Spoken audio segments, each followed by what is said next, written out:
In this video I'm going to show you how to download the Facebook Messenger app on your PC or laptop. Sometimes it can be useful to have the Facebook Messenger app on your PC or laptop. So in this video we will show you how to download it. Now, before we start, I would like to ask you to subscribe to our channel and like the video to support us. Once you have done that, we can go to the search bar and we need to search for the Microsoft Store. Once you have found it, select it and open the app.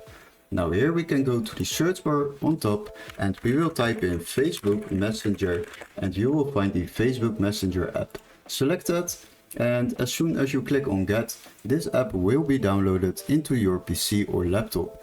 After this app is installed, you can simply log into your Facebook account or create a new Facebook account to log into. And then you are able to use the Facebook Messenger app on your PC. Hopefully this video was helpful. Don't forget to like and subscribe, and we would love to see you in our next tutorial. Cheers guys!